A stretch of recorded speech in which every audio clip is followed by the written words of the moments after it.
வணக்கம். நேற்று நடைபெற்ற சம்பவத்திற்கு பிறகு தமிழக வெற்றிக் கழக தலைவர் தொடர்ந்து மௌனம் நிலையில் தற்பொழுது இந்த மௌனத்தை கலைக்கக்கூடிய வகையில் எக்ஸ் தளத்தில் அறிக்கையாக வெளியிட்டிருக்கிறார்.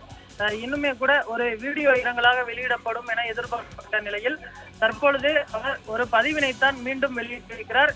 என் நெஞ்சில் குடியிருக்கும் அனைவருக்கும் வணக்கம். கற்பனைக்கும் எட்டாத வகையில் கரூரில் நேற்று நிகழ்ந்ததை நினைத்து இதயமும் மனதும் மிக மிக கனத்து போயிருக்கும் சூழல்.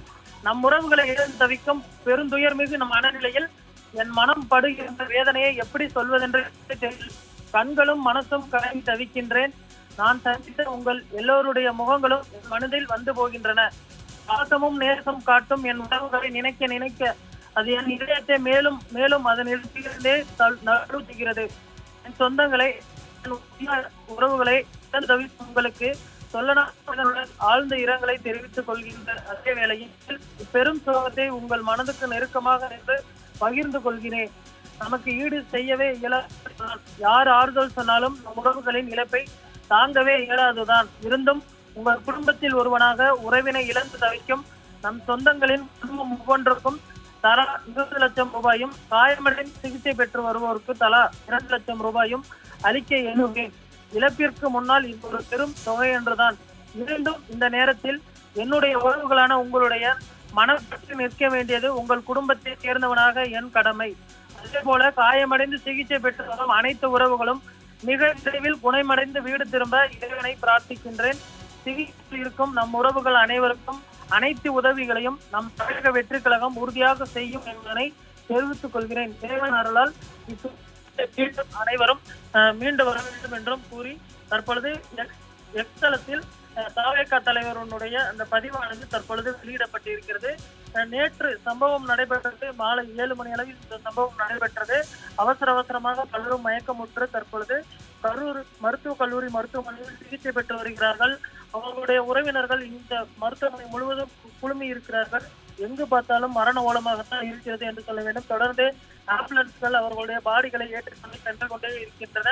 இந்த நிலையில் தற்பொழுது பாஜக தலைவர் விஜய் அவர்கள் சுமார் 16 மணி நேரத்திற்கு பிறகு மௌனத்தை கலைத்திருக்கிறார். ஒரு விரிவான அந்த அறிக்கையினையும் வெளியிட்டிருக்கிறார். உயிரிழந்தவர்களுக்கு 20 லட்சம் ரூபாய் வழங்கப்படும் என்றும் தெரிவித்திருக்கிறார். ஆனாலுமே கூட தமிழக வெற்றி கழகத்தை சேர்ந்த நிர்வாகிகளோ தொண்டர்களோ யாரும் தற்போது வரை மருத்துவமனை உதவி செய்ததோ அல்லது இங்கு இருக்கக்கூடிய ஊழியர்களுக்கு ஆறுதல் செய்யக்கூடிய காட்சிகளை பார்க்க முடியவில்லை. மற்ற கட்சிகளை சார்ந்த அனைத்து தலைவர்களும் இந்த பகுதிக்கு வந்து முதல்வர்களுக்கு ஆறுதல் தெரிவித்து வரக்கூடிய நிலையில் இன்னும் தமிழக வெற்றி கழகத்தில் இணைந்த தாவேகா தலைவர் விஜய் ஏன் வரவில்லை, அதே போன்று 2ஆம் கட்ட தலைவர்கள் ஏன் வரவில்லை என்ற ஒரு கேள்வியை இங்கு இருக்கக்கூடிய ஒரு சிலர் எழுப்புகின்றார்கள். அடுத்து வரக்கூடிய பிரச்சாரம் நடைபெற இருக்கக்கூடிய வேலூர், காட்பாடி, ராணிப்பேட்டை பிரச்சாரம் ரத்து செய்யப்படும் என்ற தகவலானது தற்பொழுது வெளியாகி இருக்கிறது. தொடர்ந்து விஜய் அவர்கள் ஒரு விரிவான ஆலோசனை மேற்கொண்டு வருகிறார். அந்த ஆலோசனைக்கு பின்புதான் முடிவெடுக்கப் போகிறார்கள். பிரச்சாரம் தற்காலிகமாக ஒத்திவைக்கப்படும் அல்லது ரத்து செய்யப்படும் என்ற விவரம் வெளியிடப்படும். ஆனாலுமே கூட இங்கு இருக்கக்கூடியவர்கள் இந்த கராச்சி என்பது கொடுமான ஒரு லட்சம் இருக்கிறது. பலரும் தங்களுடைய இழந்து அதே போன்று ஒரு சிலர் சிறிய குழந்தைகளை இழந்து தவிக்கக்கூடிய காட்சிகளை பார்க்கும் பொழுது நமக்கு கொஞ்சம் மனம் ஒரு ரணமாகிறது என்றுதான் சொல்ல வேண்டும். இருந்துமே கூட இந்த 20 லட்சம் என்பது ஆறுதலாக இருக்கும் என்று சொன்னாலுமே கூட இன்னும் இந்த நேரில் ஆறுதல் சொல்லியிருந்தால் அவர்களுக்கு ஒரு மிகப்பெரிய ஒரு பற்று ஆறுதலாக இருந்திருக்கும் என்பது இங்க இருக்கக்கூடியவர்களின் கருத்தாக இருக்கிறது.